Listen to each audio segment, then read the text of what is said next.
Welcome to Toppy One, the only podcast you will ever need where the W is important. I just watched the Kanye West documentary that's dropped on Netflix today. Now, I've pronounced Kid Cudi wrong enough times and been called out for it, but this documentary is actually filmed, directed, created by someone called Cudi. Not Kid Cudi, but he's called Cudi. And I thought it was, if you have to take anything away from this episode of Toppy Wen, it's that this documentary is worth a watch. It's definitely worth a watch if you're a Kanye West fan, that goes without saying. But even if you're not a Kanye fan, there's something about artistic endeavour and the spirit of creation that I'm going to dwell upon in this particular episode of Toppy Wen. The idea of cameras documenting artistic history. It's like, we've had a few examples of this recently with Get Back, which was the Beatles documentary where the creation of the Beatles' Let It Be, just a few weeks in January 1969, was captured extensively by a filmmaking team, a documentary team. And it's pretty much the only example we've got of the Beatles' artistic creation process of recording an album. And it's a documentary that you watch and you just wish there was more of it. You wish you could watch other albums like Revolver or Rubber Soul or Sgt. Pepper being created. But we've got this. We've got a fragment, an example, finally. I know the Let It Be film existed in the early 70s, but this documentary gave a window into the soul of people that you thought you knew. Paul McCartney, John Lennon especially. And here we have another example. It's called Jeen-Yuhs, right? Jeen-Yuhs. And I suppose the title itself is suggesting that Kanye West is a genius. And we won't go there for the moment. If you look at his accomplishments, you would be hard-pressed to argue against the fact that this is a highly intelligent bloke. And why not call him a genius? I don't like bandying powered by tea today. Cup of tea in a large cup with cats on it.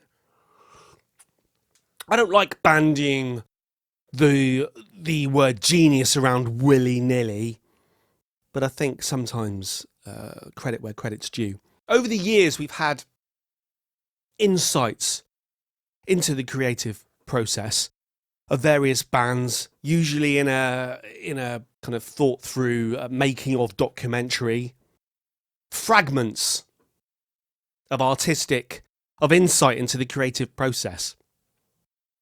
But it's a shame really that historically this just didn't happen. Everything is filmed today, right?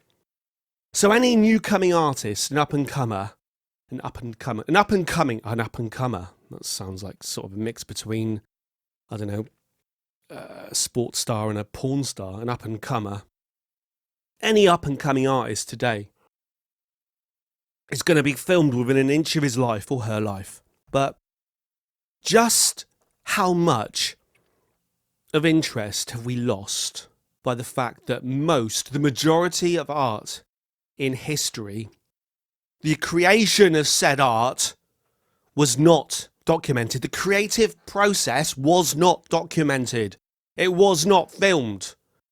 It might be that filming equipment didn't exist at the time of certain artistic endeavours throughout history. I believe that the stories behind the final creation can be equal in importance and enjoyment.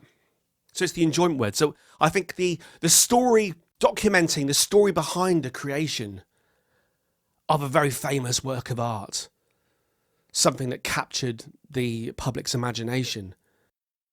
The story behind it is important, but I think what's more important than being important is the fact that it's enjoyable. And I think that's been missed. That people beaver away in secret. And the Beatles did it. We thought Kanye was doing it. People beaver away in secret, producing works of art. Because, and I've done it myself, because they believe that the final product is the be all and end all. They don't even want you to see. I do it with YouTube videos. You don't want the public to see the process. You want them to see the final polished outcome. It's like it's giving away a little bit of your being and your soul if you let someone see the struggle that may have occurred, right? The public think it may have occurred, right? You know that it did occur. The struggle to get to the final outcome. And for me, the documentaries that focus on the early days of an artist, the kind of pre-fame days, they're enlightening because they showcase hard work, raw talent, and this is probably the important bit, hunger. And when you look at someone who is famous, and sometimes at that point they'll have a documentary filmed about themselves, often it's that little bit that's missing. It's the hunger. They've already got it. The hunger. And this Kanye West documentary certainly shows raw talent, hard work, but the hunger, it comes through. Like someone in a circus getting shot out of a cannon and flying through a big sheet of round rice paper. What I really enjoy seeing is the link between creativity and messing about, game playing. And my question is this link between creativity and messing about, is it vital? Straight away, I'll talk about the counter argument. Pink Moon, an album by Nick Drake, is celebrating its 50th anniversary.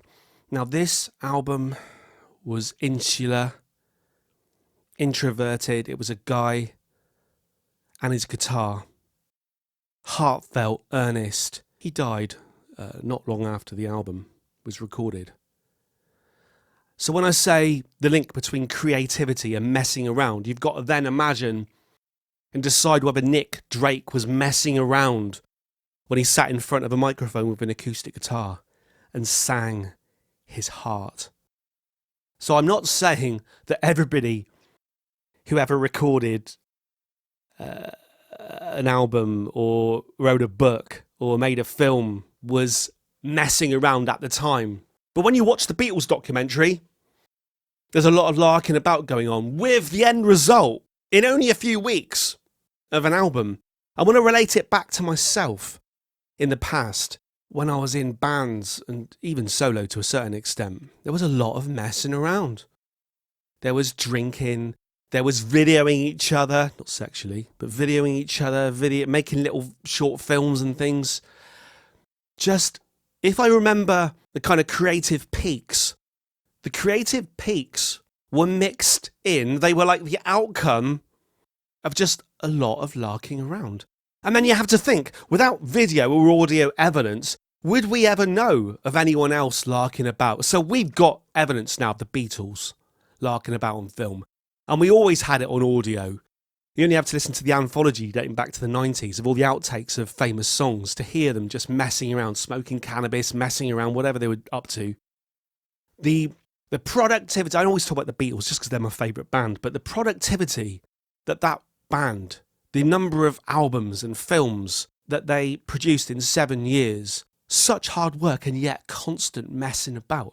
And it's like you can mix sheer endeavour, determination, hard work, raw talent, hunger, and still be messing around. But then you have to think all the times that it hasn't been documented. Did Beethoven mess about when he was writing his music? Did Mozart mess about when he was writing his music? We won't know, right? We can make assumptions. I would assume that Beethoven wasn't messing about. Mozart, I'm not so sure about. Having watched Amadeus a number of times. Mozart, maybe. But certainly from my own experience, I think having fun can lead to, I mean, in my own personal experience, it has to be like with little dittles around the word great. But having fun can lead to great art. And what comes across in the first episode of this Kanye documentary, it's called Act 1, Vision. So I suppose that's what this particular episode of this podcast is about. Vision. The dream that's connected with youth and the ability when you're young to believe you can achieve your dreams. And this certainly comes across in this documentary of Kanye West. This is a guy who dreamt big time. You suspect that he genuinely believes he can achieve his dreams. Kanye has ultimate confidence in following his own path. Now, this is not the norm. So there's a difference between being young, having dreams about something in some field, whether it be science or maths or art, sculpture, painting, music, having beliefs and dreams and hoping, even believing to a certain extent that you can achieve your dreams. Kanye's got ultimate confidence. And of course, what happens here is that there's probably a lot of young people who have ultimate confidence in what they can achieve and following their own path. But the ones who fail don't have documentaries made about them. So we usually see the positive outcomes. So there is that. But Kanye has ultimate confidence in following his own path. And that's something that I believe might just make him special. Because what happens in the norm with most people, and I'll apply this to my own life here, right, is that people see what is successful around them and they're hugely influenced by it. So in my own youth, when I was in bands and songwriting, in the UK in the 90s, Britpop hit. So you had Oasis and Pulp and Suede and Blur and all these different bands. And we as musicians got swept up in that. So you'd have hundreds of bands around the country on the local scenes, sounding to various degrees like Oasis or Pulp or Blur. Everyone got swept up in it. So the idea of having ultimate confidence in following your own path, even when you can see everything around you, is an indicator of what will make you successful. In the 90s, it was grunge and Britpop and trip hop. In Kanye's era, when he was starting out, there would have been an example of what made you successful. And what we've got to remember here is Kanye was involved in that as well. He wasn't a nobody at the time of this documentary. He'd produced songs on Jay-Z's album, The Blueprint. Never heard it myself. I think it's one I've got to listen to, especially having watched the Super Bowl halftime show with all that kind of old school hip hop. There's so much old school hip hop, well, all of it, that I've got to take a listen to. But the norm is being swept up by what's around you. And the outcome of that can be that you're just another one of the herd, another sheep in the herd. But Kanye in this documentary comes across so much, and he says it. He literally says it at some points. Just the confidence to follow his own path. There's a moment in the documentary where he goes into Rockefeller Records, which is I'm not in the know here, but it's some big record company at the time. And he wants to get signed by this record company. He walks down the corridor and someone shouts to him, because he's got the camera following him. Coodie's following him with a camera, even in these days where he's lesser known. He's an up-and-coming artist. And someone shouts out into the corridor, "You're still filming that documentary, Kanye?" And he turns to them and says, "It's just the beginning, man. It will never be finished." I loved that. It's the fact that even at that age, Kanye realised, because he's got this documentary crew following him, he doesn't know what's going to happen with his life. He doesn't really know. He's got ultimate confidence, but he doesn't know at that point. But he knows that to truly succeed and to truly be the ultimate documentary, this documentary is never going to be finished. And when he said that, that reminded me, I can't remember which where the quote comes from, but the idea that art is never finished. It's only abandoned. The perfectionist in all of us needs to remember that, because I'm sure, I've been there myself with my own albums. I've got an album that took like 10 years to make.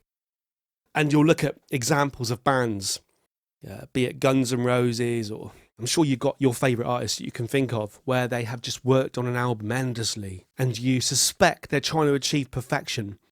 But what all of us, and especially them, because they're in the public eye doing it, I'm just sitting in a room talking to you, have got to remember is that art is never finished. It's only ever a work in progress. All you can ever do is there comes a point where you've just got to abandon it and put it out into the world. And I think Kanye, when he says it's never going to be finished, man, he's aware that his life is just a work in progress. It's just a work in progress. And he probably suspects at that time that there's going to be plenty more stories to tell, plenty more things to film. He may be young at the time, he's pre the release of his first album. But you get the sense that this is a guy who does have that ultimate confidence. We can learn a lot from this. And I know right now, I'm sort of backing away from Kanye a bit. People want me to listen to more of his albums, 808s and Heartbreaks and all these sort of things. I'm backing away a little bit. He's got so many issues, this guy, that it's quite hard to relate to him. He's got so many first world problems now, and he spouts so much stuff on Twitter and just puts it into the general public. And I hear it and I think, oh my God, this is a guy that I've listened to his albums and thought, wow, he's got something. He has got something. And he kind of spoils a bit of this. But this is when Kanye's young and Kanye's fresh and Kanye's hungry. It's definitely worth a watch. Even if just for that reason. But he's in this record company, Rockefeller, and he's kind of rapping. He's putting his CDs into the CD machines. I can't tell who it's to. It's either PR, A&R agents, or it's just secretaries. I can't tell who the different people are, but he's rapping to them all, trying to get across to the staff how important his music is, how it is pushing things forward. And there's a line he raps, and when I heard it, I remembered listening to it on the record. It must have been late registration, I would assume. Couldn't afford a car, so she named her daughter Alexis. That's a good line. I mean, it's just one line I pulled out from everything that he's rapping, and he's doing some proper rapping in this documentary. Hunger! But it's clever. It's clever. And in this record company office, at one point, just in the side of the frame, you see him just touching the wall, and I think he's doing a crucifix on the wall, just touching it, like the Catholics with the, touching their head and their shoulders and their stomach to sort of form the outline of a cross. And it kind of reminds me that often success is linked with belief. Does it need to be religious belief? No. But success seems to be linked with belief. And I'd go so far as here, in terms of this documentary, to say self-belief. Yes, he can formalise it and outwardly display it by displaying a crucifix on the wall and sort of showing their Christianity or the religious belief. But really what this documentary shows is the power of self-belief. That religion, if you like, take the formality out of the way and the godliness out of the way, but religion is inside. Like self-belief is a religion. When it comes to Kanye West, it comes across that self-belief is a religion. And in this documentary, there seems to be a wall that's been built. A wall of not being taken seriously. Imagine a huge, thick brick wall, and just written across this wall is not being taken seriously. And apply it to your life. Apply it to my life. Apply it to Kanye in the documentary. You've got self-belief. You're following your own path. You've got hunger. You've got vision. But you are not being taken seriously. So then you've got to work out how you break through that wall. What kind of hammer do you need? What material is the hammer made of? Confidence? Persistence? That's a big one. That comes across in this documentary. And probably in most, if you look at sort of stories of bands, stories of artists, on Wikipedia, whatever, because very few of them have filmed their stories, persistence is usually a big one. The Beatles, the Beatles, rejected by pretty much every record company in the country, 40 odd record companies. Someone took a chance in the end, but it took persistence on their part. Being of the moment, being the zeitgeist. Does the hammer need to be made of that a little bit? Being of the moment, fresh, young. What I've decided upon, it's like a Thor's hammer, right? Imagine Thor's hammer. And imagine the material. Imagine cutting through Thor's hammer like rock on Brighton Beach. Cut through the hammer. What's written through the hammer every single part of the way through is pushing the game. pushing the game. There was a street song, was it? Let's push things forward. But I think it's that ultimate confidence in following your own path. The thing that breaks through the wall of people not taking you seriously might just be that you're doing something different. You're pushing things forward. You're moving the game along. There's a point in the documentary where someone's trying to get a song off Kanye for free. And he said, I wouldn't give them a beat for free. They're called beats. Songs are beats in hip hop. I've learned that. And he says, I'm not giving them a beat for free.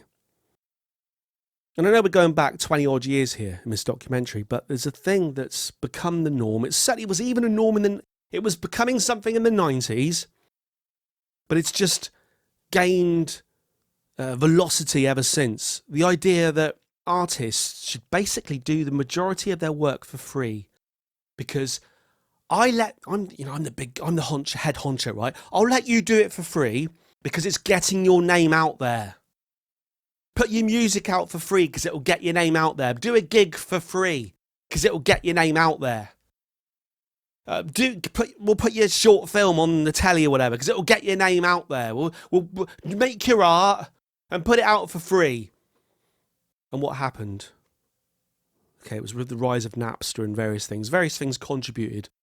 But as I've said again and again, we've got to the point where art is something that people do not feel they need to pay for. Art has become free. By osmosis, art has now become free.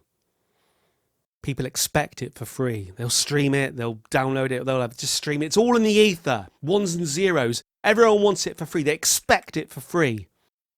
They don't consider, it's not their job to consider how the artist is going to survive and fund his own life.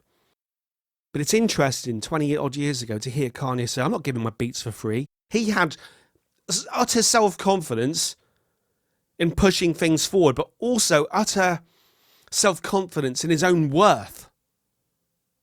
He had self-confidence in his own value, even when he was young.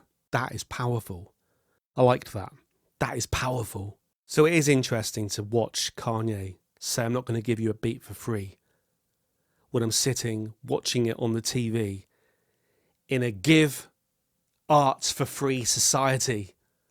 You could put it on a big billboard, give arts for free. We live in a give art for free society.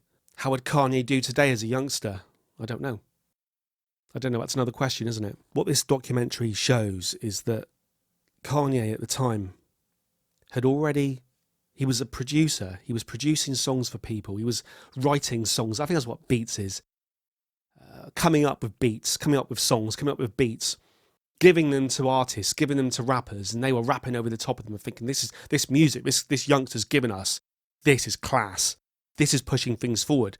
So he was producing songs for Jay-Z on very famous albums. But what Kanye wanted to do was step out from the shadows. And this documentary captures him at a time where he was finding that difficult to do. He was behind the scenes. He was a bigwig behind the scenes. But he wanted to come out from behind the scenes. He wanted to be the face.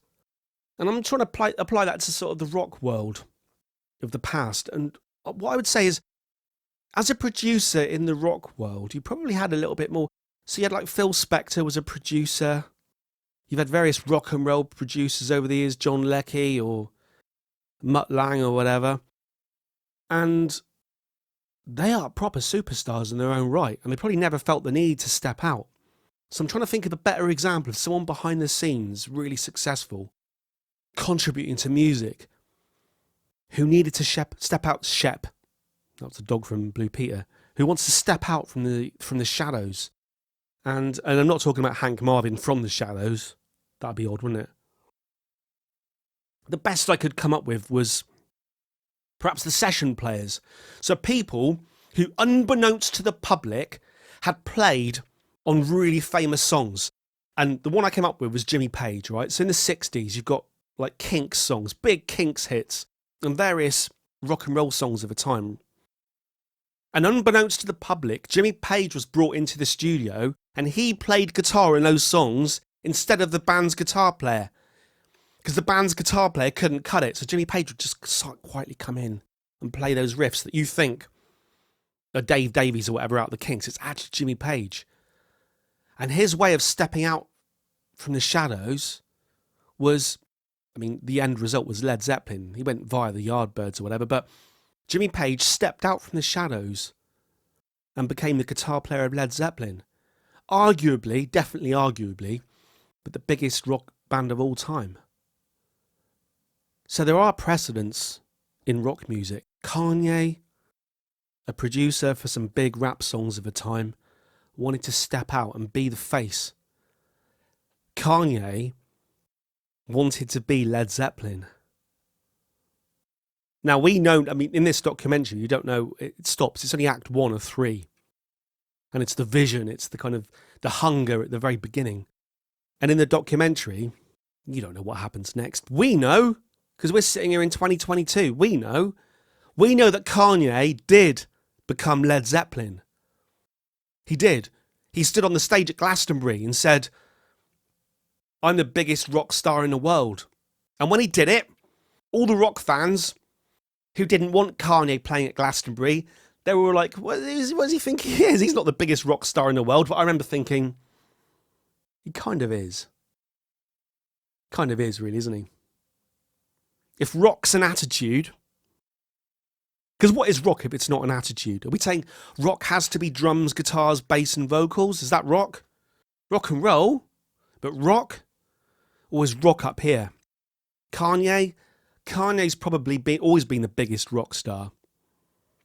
For better or for worse. I would say for worse at the moment, but for better or for worse. And I noticed in this documentary, we had the start of the diss tracks.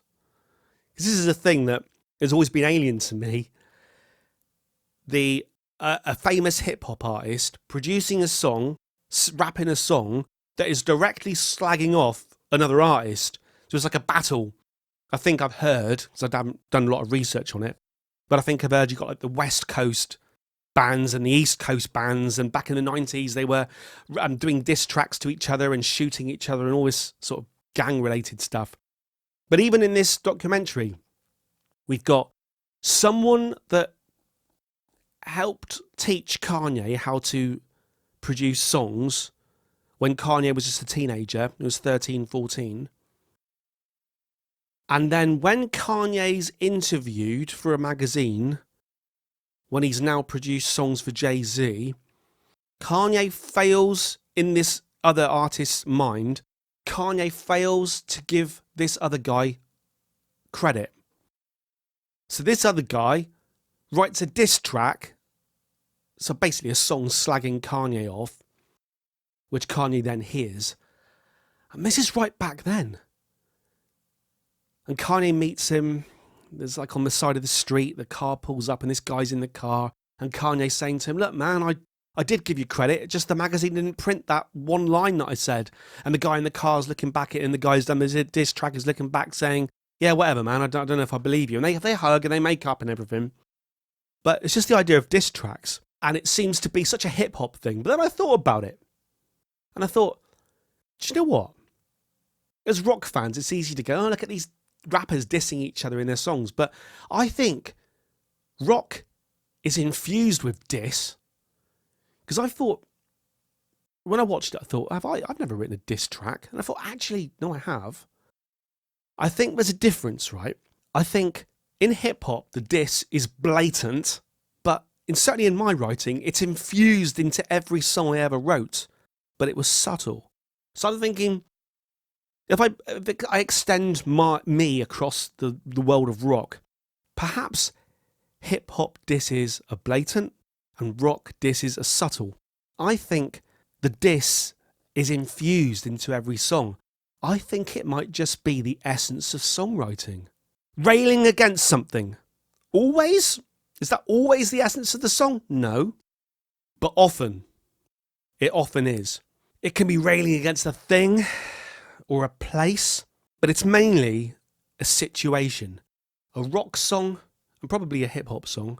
I'm probably talking about all songs now, but in rock I'm saying it's subtle. The song will be about a situation. Think about it. A situation can be anything, can't it? But it's usually railing against the situation, or a person. So you think about all your classic breakup albums, your breakup songs. If you're talking about romance and love, and probably the best songs are Love Gone Wrong, they're diss tracks. I've written diss tracks. If you think about it like that, I have definitely written diss tracks. And you can probably, now that we've sort of defined what we mean by diss tracks in rock, you can probably pick some of your favourite rock songs, and you know they're diss tracks, really. So I don't think hip-hop and rock are that separate in that regard. Kanye West's mother comes across strongly in this documentary. Kanye's ultimate self-belief, you can see, is as a result of his mother's supreme belief in her son. She says to him in the documentary, anybody that does something that much and that long and is that good, it's got to pay off. Someone who does something for so long, persistence, and is so good, self-belief, it's got to pay off. And like I said before, we haven't got the documentaries of all the times it didn't pay off for other people.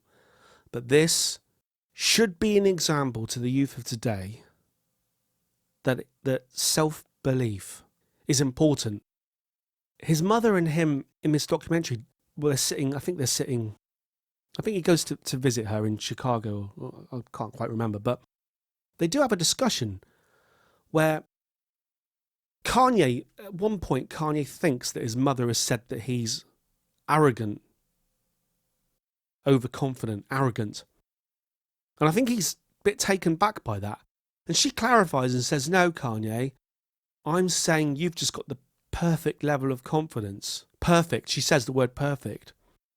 I think what she's trying to get across is that she is a little bit worried that his ultimate self-belief and confidence will be seen by others as arrogance. And it has been, hasn't it? And it is, because he is an arrogant guy.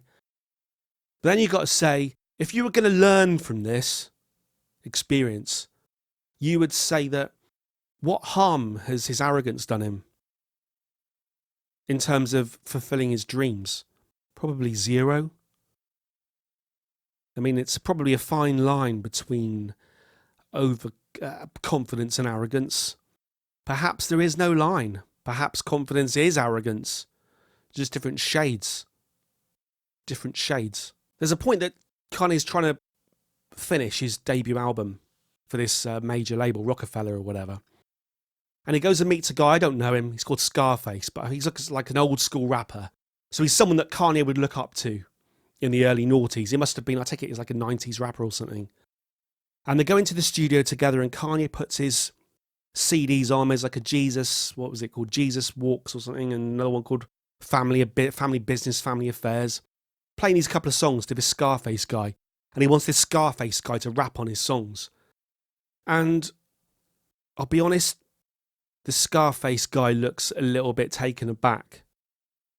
And you get the impression immediately that he's not going to rap on these songs. Makes no effort whatsoever. There's a bit that's interesting, right?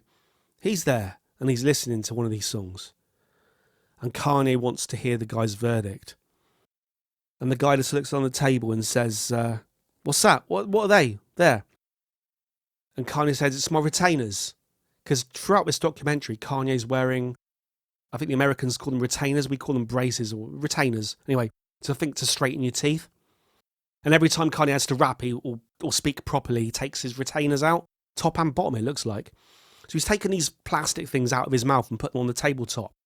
And this Scarface rappers said, what are those? And Kanye's gone, they're my retainers. And the guy's gone, Jesus, man, get them off there. They've been in all your mouth and shit. And I just thought it was interesting. Because Kanye's wanting this guy's verdict on his music. And this guy's more interested in telling Kanye that, your youth of today, sticking your shit from your mouth on your desk in front of me. It's quite clear. And to give the guy credit, he does say to Kanye, but this is superb. I mean, he walks out without doing anything on it, but you can see he's taken aback, and you can see that what Kanye believed throughout the whole documentary, utter self-belief and confidence in following his own path. That's when you push things forward. And when someone from the era that you're pushing past listens to something that's being pushed forward, they'll be frightened by it. Because they'll hear it and think, okay, the boat has sailed and I'm still on the shore. And I think Kanye probably took a lot of inspiration from that. A lot of inspiration. And it reminded me of a time that I was in a band back in, I think it was the 90s or the early noughties. I can't quite remember. Probably the late 90s or early noughties. And I was in the band at a time where that 90s thing that I talked about earlier, where everyone was following the Britpop movement. Well, this was a different time again from that. I was using Korg Tritons and I was syncing instruments to pre-records, and I was feeding different feeds to the drummer and to the bass player, syncing live music with sequenced keyboards, doing various things that were not exactly groundbreaking, but they were certainly pushing things forward to a certain extent. And it was the local music scene, and there was a big band came down. I think it was from London or somewhere. Can't quite remember which. I could probably name them now, but I won't. Came down. And what would happen is major bands would play venues in cities, and then the city would put forward like a local support band to play. And we did our sound check at this gig, played our sound check just in front of this other band who were milling about drinking a pint or whatever. And when we'd finished this sound check, the singer of the headlining band walked over to me and he said, "Oh yeah, that's cool, mate. Yeah. What label are you signed to?" And I said, "I'm not signed to any label, mate." And he said, You haven't got a record deal? You haven't got a record out?" I was like, "Nope." And the reason I can't forget this conversation is because I could see the shock in his eyes. And it reminded me of this Scarface scene in the Kanye West documentary. This guy, they were just a traditional rock band, but you could just see that I don't want to flower it up too much. They were a good band as well. But something we did scared him, and the shock in his eyes that we didn't have a contract. Probably I should take that to my grave. Because the difference between Kanye West and his dreams is that Kanye West is currently worth $100 trillion, and I'm sitting here talking to you. But that's the way it goes. But the thing to take away here is the importance of recording the process and not just displaying the final result. And I wish people would do this more often. If I had my way, everyone would be recorded at every stage of their career. But the problem is you don't know who's going to be famous, do you? So if you spend your time as a person with a video camera following someone around, you've got to be pretty lucky for them to end up being Kanye West and not just some loser. But everyone now has the ability to film themselves at all times. So perhaps every artist should have a YouTube channel where they film the process. I know I should watch more of the Mac DeMarco channel where he films the process of recording albums. The filming and recording of the process. It should be the norm. And with it, we're going to have much more enjoyment. I think on that note, we'll call it a day. Thank you very much. Until next time. Over and